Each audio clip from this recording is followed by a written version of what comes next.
To give you a brief synopsis in High and Low, there's basically a son and another son, and they're playing games. The dad, who's like a rich, roughed up business tycoon guy. I need more business. I love money. And his son gets kidnapped, and they're like, oh fuck. And then like his son's friend's dad comes over and he's like, hey, what's going on? What's trapping? It turns out the son wasn't kidnapped, but instead the son's friend was kidnapped. So he mistakenly took the wrong son. Wait, you're telling me my son was taken? Movie man, Liam Neeson was taken. Oh no, was he kidnapped too? How did you do that with your voice? And that's basically what happens. It's the same what happens in Highs and Lows, and it's not good. A lot of reviewers on YouTube will say otherwise, which is really a shock to me. So I'm going to try and explain what I think is bad about this film and what makes it not good in my opinion.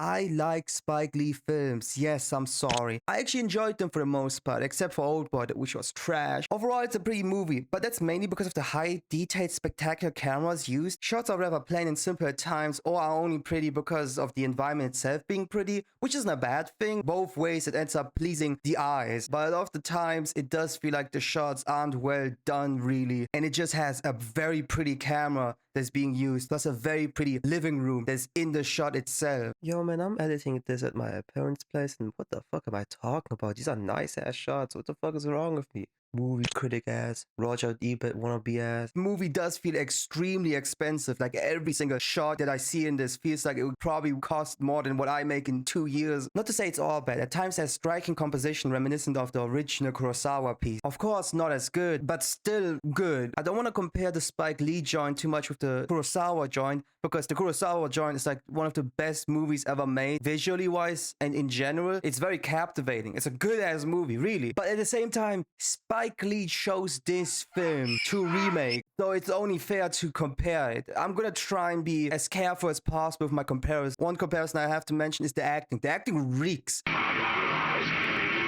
Ice Spice is okay. I hope so, David. Rocky stands his ground. I brought you back, nigga. But most of these niggas are trash. The only people who are actually acting quite well are, again, Rocky. A young felon, nigga. And I ain't caught that. You lucky. He did well for a rapper. Denzel Washington, of course. Please. Okay. And Rick Fox. Oh, please, let me know if anything. Larry Bird. Yeah. But Rick Fox has always shown that he's good at acting. Hey, look, I need you guys to say that I was never here. Absolutely not. He's gone. He's not gone. He walked like 2 feet. He's behind that plant. Go watch his Jake Namir video. At least move behind the main branch. I am fully convinced he's in a sexual and romantic relationship with a chicken. There's this one scene where Denzel Washington talks to his like young felon's wife, and she's so trash, man. Her acting reminds me of the Kardashians. I've never watched the Kardashians act before in my life, but if I ever have to watch them, I would imagine they're acting like this. I think I should call him. This is crazy. No, I want to surprise him. In the original High and Low, JDW, which stands for Japanese Denzel Washington, and the kidnapped son's father are strangers. They've only just now met, I think. So the decision on whether to not to help them and give up all of his money and all of his fame and all of the things he worked for is a much heavier decision. But in this one, they're already like friends. So watching him ponder and like consider whether or not to help out his friend just felt strange. Or should I really help out my friend, my best friend whose son has been kidnapped because he was hanging out with my son, huh? Should I really help him out? I mean, I don't know. Yeah, you should. Theme music. Imagine it's you and your best friend, and your son gets kidnapped because he was hanging out with your best friend's son, and now they're asking for ransom money, and you look over to your homeboy, and he's on the phone with the kidnappers, and he's like, I consider it. Like, nigga, what do you mean you consider it? What would you do, James? What would you do, Stevie? Jimmy?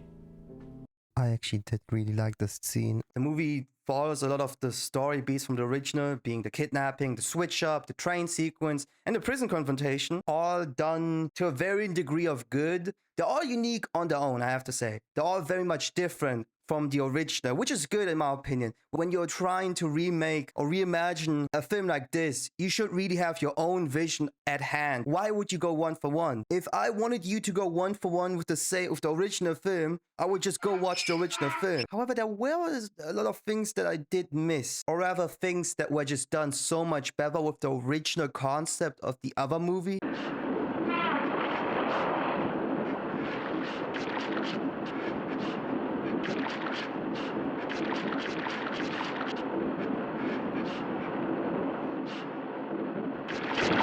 Another thing to note, JDW, which stands for Japanese Denzel Washington, had a passion for shoes in the original movie. The passion was once nurtured, but now isn't because of, greed and business and everything. Same with Denzel's character, but not to the degree that you would want. Denzel's character right off the bat is like, I love music. It's about the music. It's about the passion. and it always felt like he still had that passion in him, just not as hot as it should have been. Meanwhile, in the original movie, the dude is like angry about how shitty the shoes are that he's being presented, and it shows his passion. Still, it feels like he's overtaken by the business side. This character in Spike Lee's version just feels like he's right off the bat a nigga who loves the thing he's into. It isn't necessarily bad, but it did feel less rewarding. Imagine he had been completely off of the music, just talking about numbers, just talking about how many streams does this person have. I don't want this musician unless he has 70 billion shit posts. Not one of his tweets has the word Sigma in it. Not British, stop saying And then like halfway through he starts listening to the music again that used to inspire him. Oh yeah, that's like Cardi B, man. Yeah, man. Fuck, I gotta save my homie's son. And then he does. That would have been much more impactful in my opinion. Then again, at this point, I think I'm just reimagining a whole different movie. Then again, at this point, it is a reimagined different movie. Another big problem regarding BDW, which stands for Black Denzel Washington, is that he's like way too cool. Right off the bat, he's like a no-nonsense, go-get-him ass nigga. And it's just like, I can't, dude. He starts arguing with his kidnapper,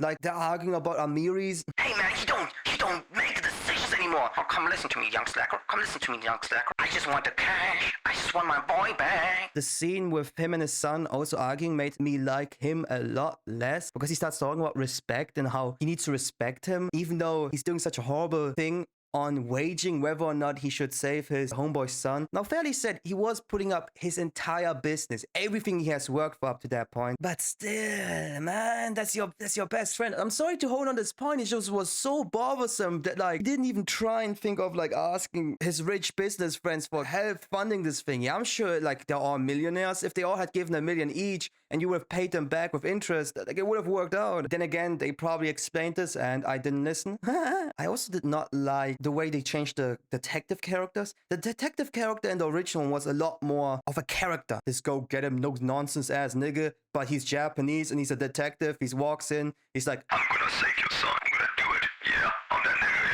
yeah. In the new one, we got like 3 main detectives, 2 of which I don't even know their names. I don't even know what they are. And the only interesting one was the white nigga who got mad at the tampon backpack. You fucking kidding me? A tampon? You think this is fucking funny? You're having your period, motherfucker! I think this would have been a lot better if the other 2 detectives had a lot more personality in them. Make one of them French, for God's sakes. Just something so that like they stand out more. The train sequence was really fun. I really enjoyed that sequence. It was just not as good as the original. Of course, that's okay. It doesn't need to be on the same level. It felt very much like Spike Lee made that specific sequence fully his own. What took me out is how smart and well calculated the plan was of the young felon goon squad doing pirouettes and shit. Like, what the fuck y'all niggas doing? Mission Impossible ass hurt niggas. Here goes nothing ass team. One for all for one ass niggas. Why y'all so in rhythm? The way he caught the backpack, threw it over to his homie, started dancing with this girl, like all casual. Like, what the hell y'all doing? There was a scene where Denzel Washington's character was listening to music and like feeling the groove, getting back into passion, and I couldn't really buy it. What I could buy it that he was passionate for music. That was bought for the entire film. Just, I couldn't buy it, the idea that that was his changing moment.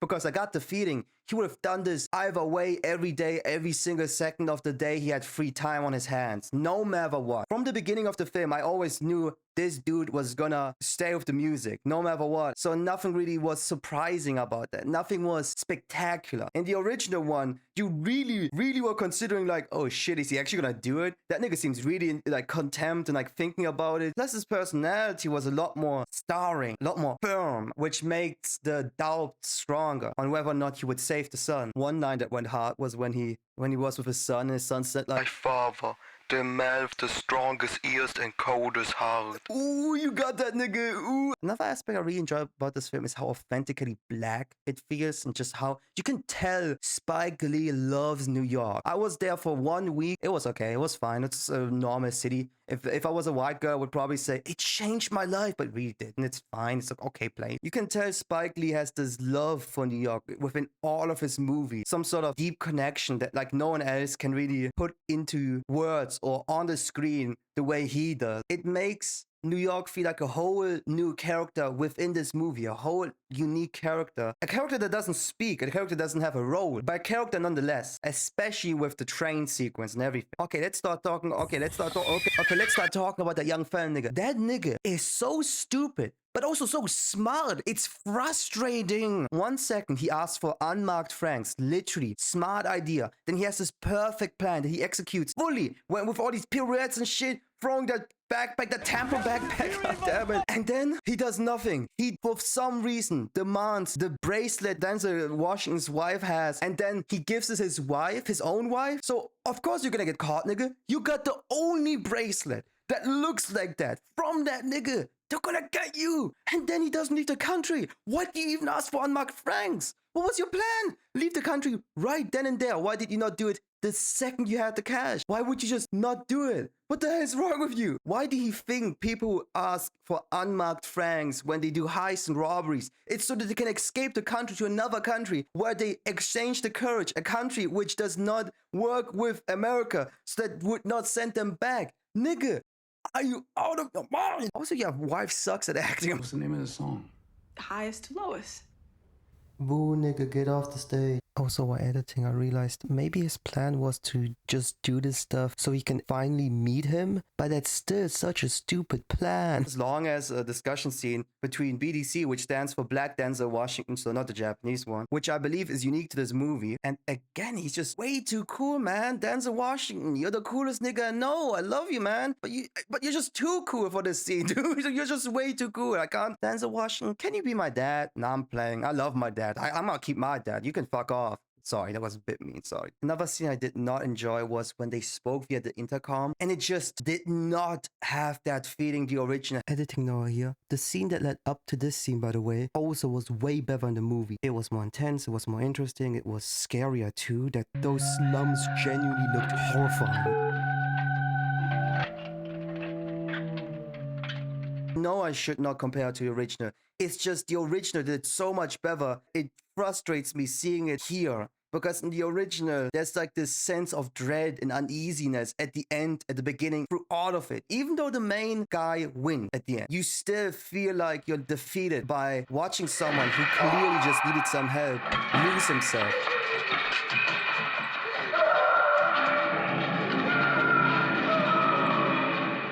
By the end, it feels like no one really won, because no one did win. He would be sentenced to death. Japanese Denzel Curry wasn't fast enough and lost everything. And this will probably not be the last of someone like him, because this is the type of person that poverty and desperation in such a system breeds.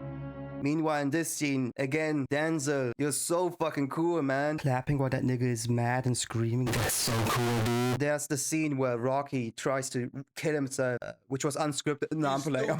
The idea of Rocky's character being so obsessed with him that he is using it as a coping mechanism because he has issues with himself that leads to him being suicidal would be interesting, but they don't explore it enough for me to give that point to them, sadly. There are so many scenes in this film that just disappointed me, that I wish had been done better. I've heard some people say it's like the worst movie they've ever watched, which, what good ass movies did you watch? Because this is not that bad. It's a fine film. It's a film my dad and I would really enjoy. It's a film that's entertaining. But when you have watched the original High and Low, and you keep comparing the two subconsciously, it drags it down by so much. And when you try not to do it, it still drags it down by a lot, because there are a lot of weird things just happening in this film. Again, the acting is atrocious. That mom sucked. Who hired her? We are sorry to inform you, your son has been kidnapped. I am very sad. I'm a concerned mother. She turns to the office. Oh fuck, I read the script out loud. Okay, guys, let's redo the scene one more time. I can still see some merit in this movie because, first and foremost, it is quite pretty. It is very pretty. The worst movies are the ones that are not entertaining. This movie is entertaining. I've had movies where halfway through, I want to turn it off. Halfway through, I decided this is trash, and I turn it off. I never watched it again. Movies that I don't even bother rating because they're so bad. Movies that I want to turn off because they're so bad. Movies that are called Man of Steel. That shit was trash. I only watched it all the way through because I was watching it with friends. That was trash. Shout out to the Man of Steel fans. I don't fuck with y'all.